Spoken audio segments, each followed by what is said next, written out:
Because there's a burden that's born out, or that giving is born out of that burden that God has put in your heart for the salvation of lost souls around the world, for the support of missionaries that are there preaching the gospel, training nationals to preach the gospel. Next week, we will be in Oklahoma City speaking to the Christian conference missions directors from all across the nation. Scares me to think about it. Many of the conference superintendents will be there.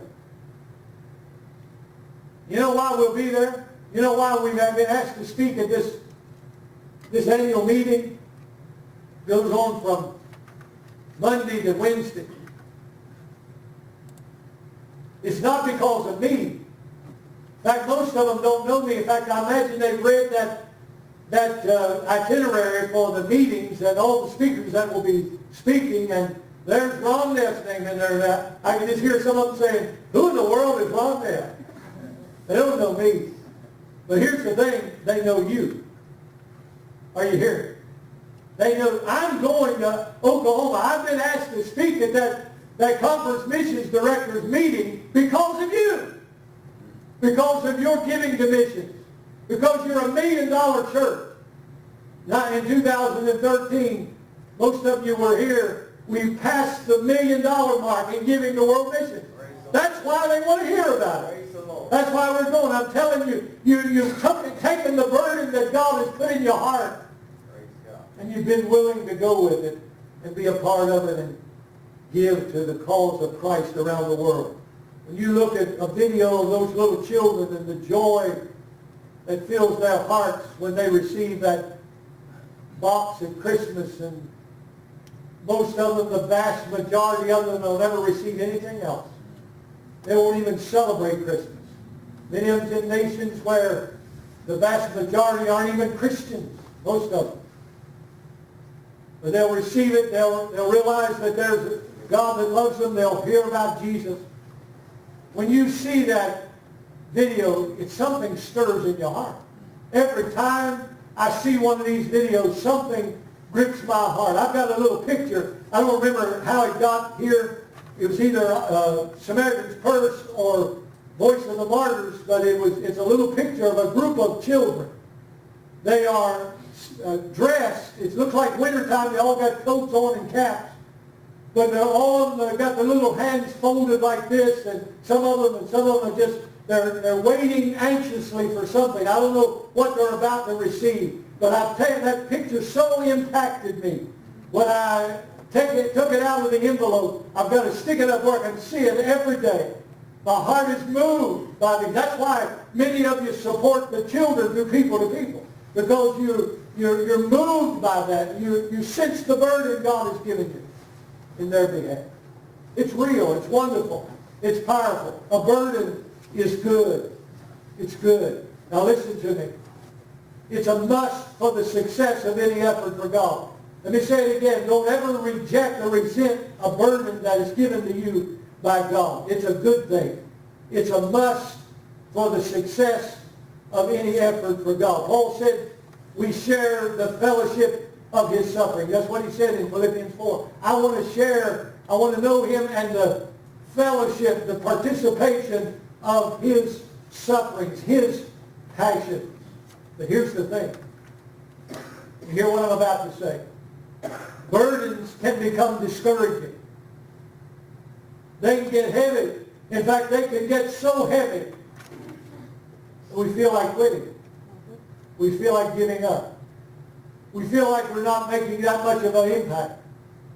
And we find reasons to not do it rather than to do it. Excuses to not do it, to carry it, rather than reasons to do it. Some, tragically and unfortunately, some do quit. Moses, on one occasion in his life, in fact, it's Numbers chapter 11. You can read it after he had his communication with God. He said, God, just kill me now. That's what he said. I can't bear this burden any longer. I can't carry it no more. These people are driving me nuts.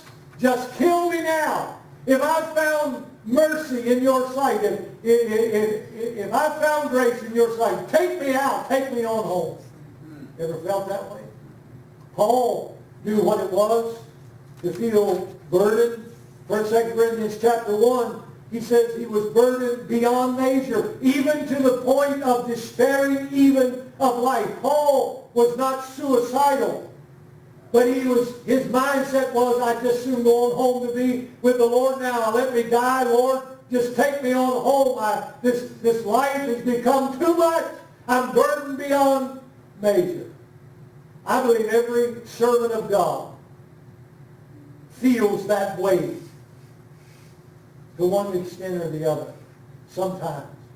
You see, people who don't carry a burden, people who don't, even Christians who don't embrace their burden, their God-given burden, can't understand. They can't relate. But we feel the weight. We feel the strain of what we're trying to do for the Lord. Now that brings us to the second word. Here's what I want you to see. We cannot and we will not endure. We cannot and will not endure the burden. Hear what I'm saying? We cannot and will not endure the weight of a burden without vision. We've got to have vision. The text tells us without vision, people perish. Vision, listen to me, vision is what keeps ministry alive. Vision is what keeps us going, even though the burden is heavy, though we sense the stress of the times and the moment and the work that God has put on our hearts to do. We've got to have vision, because vision is what keeps it going. The Greek defines a vision as an inspired visual. An inspired visual. It's not seen with the natural eye. It's about discernment. It's about perception. Seeing what only God can reveal. Seeing things that only those who are in touch with the Lord can see. Vision is born out of a burden. Vision reveals the purpose of the burden. The burden does not become humdrum. It does not become something worn out and indifferent. It may be heavy, but when the vision is there, the burden, we carry the burden. We're willing to carry it on. We're willing to continue on because God has given us that discernment, that perception of what the burden is about. You can have a burden without a vision. Hear me what I'm saying. You can have a burden without a vision, but you can't have a vision without a burden. Vision is born out of the burden. I was reading the account of the feeding of the 5,000 the other day. And I've read this, we've taught on this, we've studied it, but I saw something again that I've never really seen before. Do you know that only John records the lad with the 5 loaves and 2 fishes? Only John says there's a lad here with 5 loaves and 2 fishes. And I'm not discounting that at all. That's what happened. But when Jesus was ready to feed the people, he said to the disciples, you give them something to eat. Where will we get all of this food? Where will we get the food enough to feed all these people? And Jesus said, you give them something to eat. Now that was putting a burden on them. That was quite a burden. Quite a burden, wasn't it? You give them something to eat. How can we feed them, Lord? How can we give all of these people even a little bit to eat? And what did Jesus say? What do you have? What do you have? He was prompting a burden, but he was following it with a vision. What do you have? Bring me what you have. And they went, and of course they found the boy. But it was directed toward the apostle. I want you to see that. What do you have? Using the burden to prompt a vision. I was praying some time ago, and like many of you, we oftentimes feel like, Lord, I could probably be doing more. And we could be. We could probably, it may not be for everybody here today, but we just kind of feeling kind of guilty because somebody else is doing. See, this is what Paul addressed here. Others that may be doing more, others that may be accomplishing more. But Paul said, I'm not comparing myself with them. But there's times that you may have felt like I felt that day. I just felt kind of like I wasn't accomplishing much. And I prayed, Lord, I need a greater burden. That's just how I prayed. I don't think I knew what I was saying. Because and isn't it good that the Lord is merciful, God is gracious, that He don't do everything we ask Him to do. Amen. Some of you understand what I'm saying. Lord, I need a greater burden. And I heard the Lord say, didn't hear an audible voice, but I heard the Holy Spirit speak to my heart. You don't need a greater burden. You need a greater vision. You don't need more weight to carry, spiritually speaking. You need a greater understanding of the purpose of what you're doing now. You need a greater vision. You need to understand the purpose of the burden that you got. Paul had a vision. He had a burden, but he had a vision. His vision was, this is the title we gave to this message, could have been something else. His vision was to the regions beyond, to the empty expanses and vacant territory of the world beyond what others were doing, what others had done. Paul said, I'm not comparing. In fact, I'm not going to even go in the territory where other people's been. That doesn't mean that Paul was a lone wolf. He had a lot of people that helped him, that associated with him, that was part of his ministry entourage. But Paul wanted to go beyond that. In fact, he told the Corinthians, I want to go beyond yourself. I want to reach beyond. In fact, he says in verse 15, what happened with you has caused my ministry to be enlarged or increased where I'm going, where I want to go. You are my commendation. I want to go beyond you. I'm not going to stay here. I'm not going to work on somebody else where somebody else is working. I'm not going to take credit. I'm not going to join in and take credit of what somebody else has accomplished. I want to go into the places, the empty places and vacant cells of this world. Make a difference. That was a burden, but it was a vision. It was a vision. God showed him what he wanted him to do. You know, in reality, we all go to the regions beyond, quote unquote, almost daily. Places that are empty and vacant of the love of God and the mercy of God and the grace of God and the truth of God. Beyond where we are, we leave our comfort zones daily, almost. And we go into these places. We've used the terminology many times. We operate oftentimes during the day on the devil's territory. Places of darkness. Places that are unloving and unaccepting sometimes. But God draws us to those places, something beyond ourselves. So the burden, the challenge of today is as we go to these places that are vacant of God's love and grace and mercy, the challenge for us today, the burden for us today is to take the gospel with us. The good news of salvation. It's not to be kept to ourselves. It's not something to hide within our own hearts or our own minds or our own homes. Right. But it's something we're to take. That's the challenge. That's the burden. And we need that vision, a greater vision. And the vision is as we go. As they went, they preached.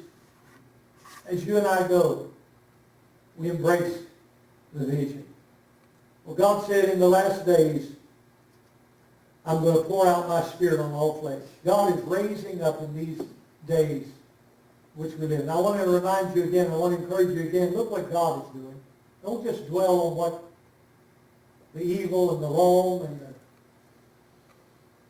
the wickedness. Let's focus on what God is doing. God's raising up visionaries. Has nothing to do with age. I'll pour my spirit. Your young men shall see visions. Your old men shall dream dreams. Basically the same thing. Visions and dreams. He's not talking about an old man sitting around with nothing else to do and just gets these visions in his old mind. He's talking about people hearing from God. God is raising up visionaries. God has raised up visionaries right here in this church. God is raising up prophets. Has nothing to do with gender. I'll pour out my spirit upon your sons and your daughters, your servants and your maidservants. They're going to prophesy. They're going to declare under the inspiration of the Holy Spirit the truth of God's grace and mercy and love to the world around them. A vision. The purpose for the burden. Thank God for my burden. Thank you, Lord, for giving me a burden. I need that renewal and refreshment in me that prompts that vision. That vision. I need that enlargement. I need that lengthening. I need that expansion. I need that strengthening of my vision. I'm not asking for more burden. Don't ask. You don't have to ask for more burden. God will give you a burden. Ask for a greater vision, a greater understanding, a greater purpose of what God has put in your heart to do. That has everything to do with the success of what we endeavor to do for the kingdom of God. God will always anoint a burden, if we'll let him. He'll always give us discernment. He'll always give us perception, if we'll allow it, if that's what we open our hearts to. Amen? Do you receive it this morning? Stand with me. Thank God for the burden. I want you to praise God for a burden. If you don't have a burden in your heart, well, maybe we need to ask God why. But I believe there's one there. I believe there's one there. I believe that every one of us who we're saved today, there's a desire to do something for God. Thank you, Lord, for my burden. Thank you for giving me something to do. Thank you for that call. Thank you for that direction. Thank you for showing me how I can make a difference. Help me to have a greater vision of that purpose, the purpose of that burden. Father, thank you this morning for this word. I praise you, Father, for the anointing of the Holy Spirit on the hearts and lives of those that hear it and receive it. I pray, oh God, that we'll take this thing with us today. God, that we'll live it out.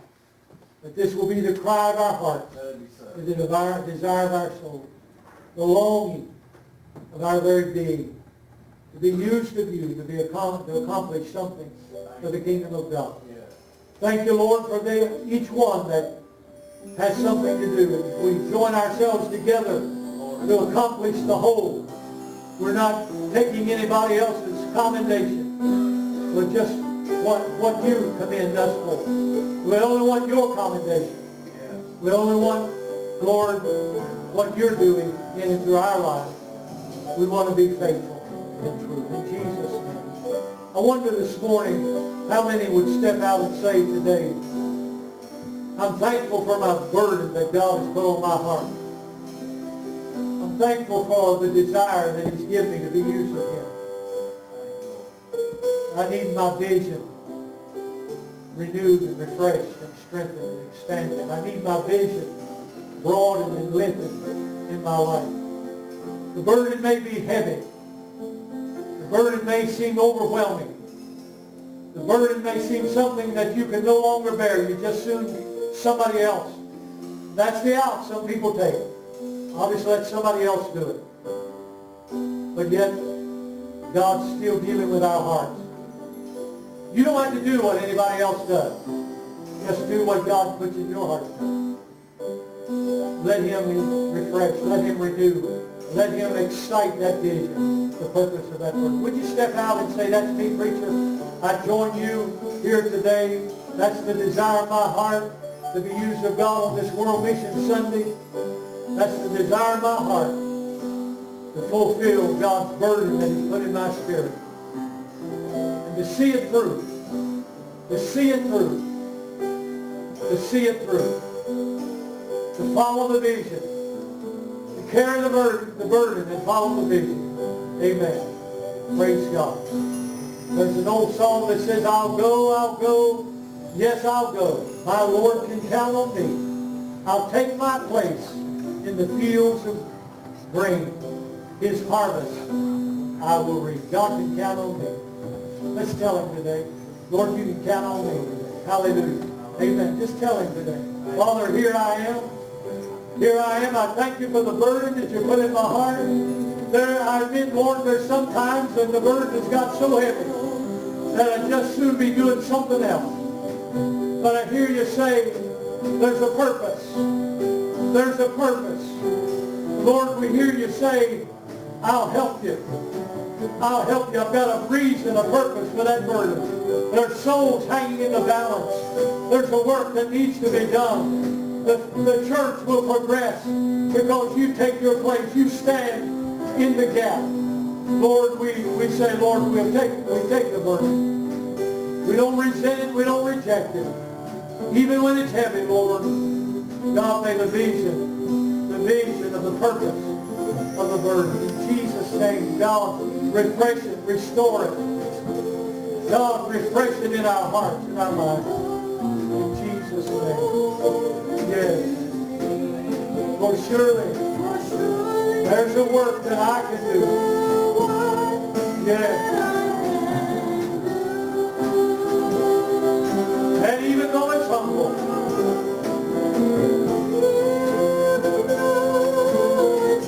Lord, help my will to crumble. Yes. Sweet Spirit of God.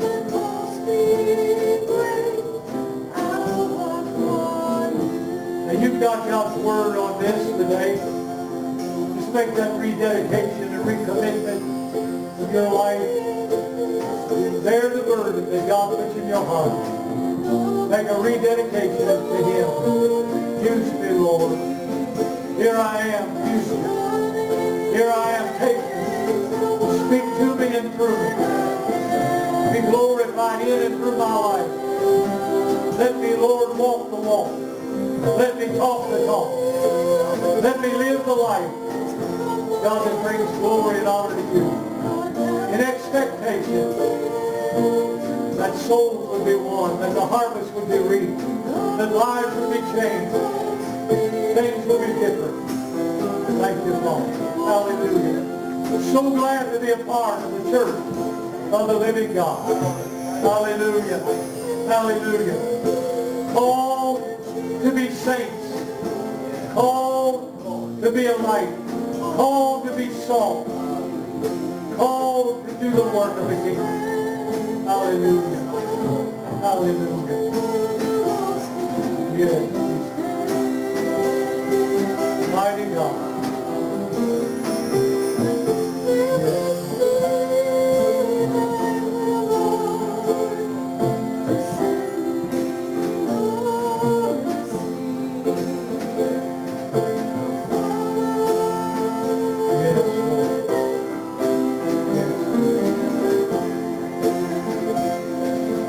Sing it to Him.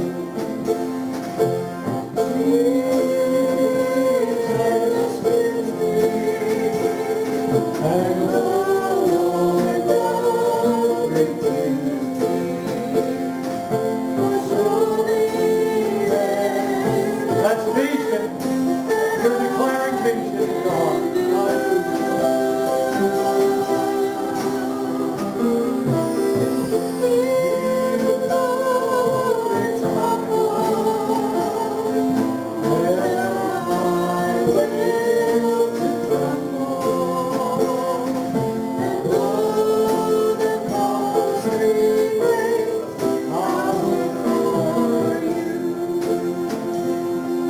Hallelujah.